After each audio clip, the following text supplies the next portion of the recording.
As you guys all know, I am a massive horror fan, so I thought for today's video I would do a tier ranking of some really famous horror books I've read, so that maybe you guys can pick up a few recommendations and get a better feel for my taste in horror books. And I've named them based on like kind of horror references because I thought that would be fun. So in S tier we have I'm Your Number One Fan, of course. This is obviously a reference to Misery by Stephen King, and I am this book's number one fan. And then next we've got Hauntingly Great. This book is staying with me because I remember it for how great it is. Then we've got the like middle tier, which is like, it was okay. And I've got Sleeping with the Lights Off. Like, it didn't really impact me that much. It was alright, but I certainly won't be having to sleep with the lights on. And then we've got Stake Through the Heart. This is for ones that are almost at the bottom tier. They just didn't impress me. I was really disappointed. And then we've got the very bottom tier, which is Exorcise this book from my mind. Like, this book was so bad that I literally don't ever want to even remember it or think about it again. So that's going to be the very bottom tier. Okay, let's get straight into it. But I did want to say, actually, thank you for 67 subscribers and also 200 views on the last video. That's really, really cool. Thank you. So I hope you guys enjoy this one as well. On to the first book, which is The Haunting of Hill House by Shirley Jackson. This book is an absolute classic. Like, it's been made into a really major TV show. So I imagine a lot of people know of this book, at least now, even if you're not really like a horror fan. This book is about a sort of paranormal investigator kind of guy. Obviously, they probably didn't call them that at the time, but he's going to this house that he's heard is really haunted. And he's bringing people with him to see if they can find out what's going on there. And I have to say, this book wasn't my favourite because I'd read another Shirley Jackson previously, which we will get to, and I really, really loved it. Like, it was genuinely one of the like best books I've ever read. So I thought I'd give this one a go because I thought it would be really, really good as well. And then I just felt a bit disappointed, and I don't know what it was, but I found it a little bit vague. Like, I feel like a lot of it was so open to interpretation. Some of the things that were going on, I didn't really feel I understand. So for that reason, I think I'm going to have to put this book in Sleeping with the Lights Off, I think, because I thought it was a good book. You know, I enjoyed reading it, but I didn't feel like wowed by it. And I feel like it was because of the nature of how it was written, I just didn't really click with it so much. So I think that's going to have to go in the middle tier, unfortunately. Okay, next up, we have Heart-Shaped Box by Joe Hill. This book was so bad. Literally, this is one of the only books in my life that I've ever DNF'd. I just put it down and stopped because I was like, this is genuinely a waste of my time. The writing was so bad and the story was just like, the pacing was all over the place. The descriptions were horrible. Like, I didn't really understand. I understood the story, obviously, because it was written like in a really basic way, but it just didn't feel like the kind of story I actually cared about at all. And I didn't really know where it was going to go, and I genuinely just put it down because I had no like inclination to pick up this book whatsoever, and that was a big no from me. This one's going straight to Exorcise this book from my mind because I didn't like it one bit. But I will say, this was his debut book, and I've read books that he's written since. I read Nosferatu, and I loved it. I thought it was so good. It was like it was written by a completely different person. So I will say, don't give up on this author yet. But this debut book was not for me. Next up, we have a book by one of my favourite horror authors. We have I'm the King of the Castle by Susan Hill. This book is definitely considered a classic. It's less of a like traditional horror. It's more like psychological, I would say. But this book did not do it for me. I don't know why it's all the books I don't really like at the start, but this book was not my cup of tea whatsoever. It was just dull, to be honest. It's about a boy who lives in this house, and then another boy comes to live with them because his mum starts dating this new guy or whatever, and the new boy starts to bully him, and I didn't vibe with it. I thought it was dull. I thought it was okay, but I'm gonna say Stake Through the Heart because I was disappointed because I love Susan Hill. I think she's an incredible author. This one just didn't do it for me. Next up, we have The Shining by Stephen King. Do I even need to start with this one? Like, of course, this is going straight in I'm your number one fan. This is one of his best books. I do want to say I could have put literally all of his books in here that I've read, but then we would have been here for ages and most of them would be in I'm your number one fan. So I didn't do that. I've just picked a few of his classics, but I'm sure you can all predict whereabouts they're going to end up. Maybe I'll do a separate video on tier ranking Stephen King books, but this one, The Shining, is classic. It's incredible. Great writing, great story. I'm sure you all know this story already. Not much needs to be said on this one. It's going straight to I'm your number one fan. The next book that we have is Coraline by Neil Gaiman. This book, I was kind of like contemplating whether or not to put this one on, but I think it does classify as horror. I think it's more like a young adult kind of horror. Regardless of that, this book was really, really good. Like the little drawings and stuff that my version had in it, I don't know if all the versions did, was so good. And even if you're an adult, like I fully recommend this book. It did give me nightmares when I was younger, as did the film. But regardless of the fact, I think this book, the story is just incredible. Like the concept of it. Some people's imaginations, like I just can't even begin to like understand where they get this stuff from. But I think this is going to be going in, I think, hauntingly great. Because I don't think it's one of the like greatest horror books I've ever read. But it is really, really, really good. And I did really enjoy it when I was younger. I haven't read it in a long, long time. But for now, I think it's going in hauntingly great. Oh my god, we've got a book in every tier so far. I didn't even plan it like that, I promise. But anyways, the next book we have is Naomi's Room by Jonathan Aycliffe. This book, it was good and it was bad. I'm going to struggle with a verdict on this one. Basically, the story is this girl goes shopping with her dad around Christmas and he loses her in London and she starts to kind of haunt them, but it kind of turns into something else and it all goes a bit and I liked the start of this book and I liked how the premise started off, but by the end it was like, this is too much. It felt like it was doing horror things just for the sake of doing horror things, like almost for shock value, and I was like, oh, I don't know if I am actually enjoying this or if I'm just shocked and kind of grossed out. Like, I felt like the story got a bit more confusing as well. So I think I'm going to have to put this in Stake Through the Heart because it just got a bit too much for me. And I normally don't mind that if it's like good for the story. But I feel like in this book, it was kind of just too much and it was just for the sake of it. And I was like, what the hell am I reading? Next up, we have Hidden Pictures by Jason Rekulak, I think his name is. This is more of a modern one. This is such a like BookTok book. And I don't even know if it can be really considered horror. I think it's more thriller, really. This book started off strong for like the first 10 pages. And then it was like, okay, so we're quite formulaic and boring. Like, it was fun, it was quick to read, but it was like a Frida McFadden where it's like, what value am I actually getting out of this book? Like, it's a different characters and different story, but it's following kind of a similar like plot progression to literally every other thriller ever.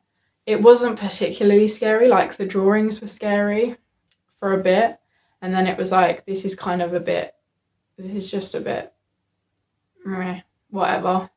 I'm going to say Stake Through the Heart because I expected way more from this book. The way everyone was going on about it on TikTok, like, this is the scariest thing ever. Also, if you haven't already, you should definitely follow me on TikTok. Oh, this is going to be a bit of a controversial one, I fear. But next up we have Last Days by Adam Neville. I hated it. I'm sorry. I know it's getting really popular now in the horror community and people really like him as an author. And I wish him all the best, but this book was boring. It was just really boring. It was like 1,000,000 pages too long. I didn't care for it. It's about this guy who is doing this like documentary about a cult and he's going to all the different locations that this cult is at, but he starts getting drawn into like the haunting of the cult and stuff like that. But I just didn't really vibe with it. I thought, because they were talking about like camera work and stuff so much and like setting up the cameras and what cameras, and I don't know any of that stuff, so it wasn't very accessible to me at all. Like, I'm not really interested in filmmaking and I was more interested in the haunting part but that seemed to be few and far between, and I just felt like I was reading pages and I'm surprised I got through it, to be honest, because I just wasn't interested in picking this up at all. I suppose it was all right, but I wouldn't, no, I found it boring. Exercise this book from my mind. I won't be reading his other books, but if you guys like him, I'm sorry. Okay, next up we have Misery by Stephen King. I literally named this category after it. It would be wrong not to put it there. I'm your number one fan. I love this book. This book is so good. It's right up there with literally every Stephen King book ever. This book is about an author crashes his car outside of this woman's house. She takes him in, starts looking after him, but then things get a bit weird. She gets a bit obsessive and he finds he can't leave. It's perfect. Like, the writing is so good. It's a classic for a reason. Even the movie is so good. Like, even the movie adaptation is one of the best horror films, in my opinion. So this is without a doubt in I'm your number one fan territory. Ooh, okay. Next up, we've got Odd Thomas by Dean Koontz. This book, I liked it, but I didn't like it that much. Again, I found it kind of dragged a little bit. I thought it was an interesting idea, but it just wasn't the kind of thing that I'm particularly interested in. So for that reason, I'm going to put it in Sleeping with the Lights Off. I don't know, maybe I just wasn't in the right headspace when I read it, because there's nothing wrong with it particularly. I just didn't click with it at all. So it's going in the middle tier because I think it had good writing and good story, but it just wasn't my kind of thing. Pet Sematary by Stephen King. Guys, I can't keep doing this, but I'm going to put this in I'm your number one fan. Because it's phenomenal. Like, it's one of the best. It's a classic horror book for a reason. It's got everything you'd want in a horror book. It's the story of a guy who moves to this new place with his family, and then he discovers this like pet cemetery where if you bury things in it, they come back, but not as you would want them to. And it's literally written so well. Like, even there's loads of really emotional parts, and it's like you wouldn't expect to be getting so sad in a horror book, but you do. Then it's also really scary. It's really good, and the tension and everything is just really good. Guys, you've got to read everything Stephen King's written right now. Next up, we have Rosemary's Baby by Ira Levin. This book, again, this is another one where it's like, it was good, but was it that good? And I think I liked the writing, and I thought the story was good, but it wasn't wow. Like, my socks aren't blown off by it. And so it's this woman, and she moves into this apartment with her husband, and her husband starts getting really friendly with the neighbours, and he wants to be an actor, and then she has her baby, or she gets pregnant, and then all of a sudden her husband starts getting really successful. I don't want to spoil it. This is hard because I don't want to spoil it, but the writing was good, but I feel like it could have been a little more intense. Like, I feel like there could have been a lot more tension and sort of horror scenes, like creepy ones within it. And there wasn't really, but I would say it's still good. So I'm gonna put it in Sleeping with the Lights Off, because it was okay, but like, I'm not gonna be thinking about it for a particularly long time. Next up, we have another Stephen King. I think this is the last one, Salem's Lot. This, I would say, I want to put it in I'm your number one fan, because I feel like it is better than most horror books out there. But for the sake of this ranking, I wouldn't say it's as good as the other three I've got in the top one. So there's this guy, this author, and he moves to this town which has a vampire problem. It is really, really good still. I would recommend this to anyone 100%. And I would say it's one of Stephen King's best, but I wouldn't say it's of the same calibre as like The Shining and Misery. I would say it's just a tinsy little step below it. But yeah, hauntingly great for sure. Maybe even better if this was a different like ranking. Next up, we have Sundial by Catriona Ward.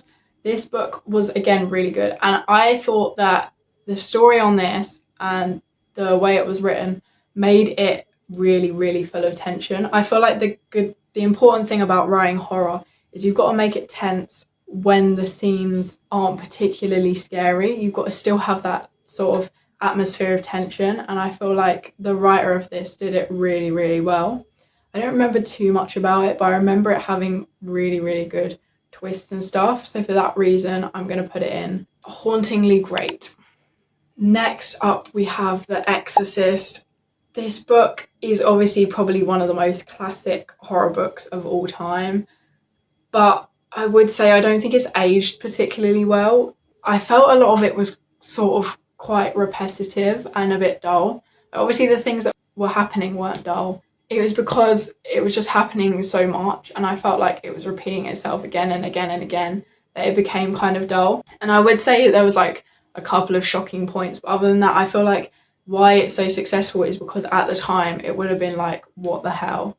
But I do think we have other stuff which is potentially a lot better now. So I respect it for its reputation, but I was very disappointed with this, so I think I'm going to put it in stake through the heart. Next up, we have Phantom of the Opera, and I wouldn't even say this was a horror, but I sort of was looking at online about list of horror books to find what ones I could put in this ranking, and Phantom of the Opera did come up, and apparently it is like a gothic horror.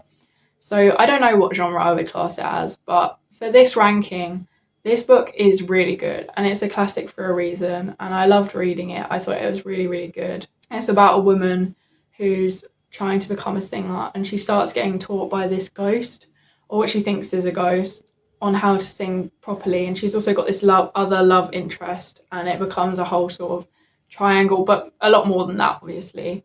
But I don't want to spoil it again. I would say this book is pretty hauntingly great. It's iconic for a reason, it's classic for a reason, and I could definitely see why. Next up, we have The Stepford Wives by Ira Levin.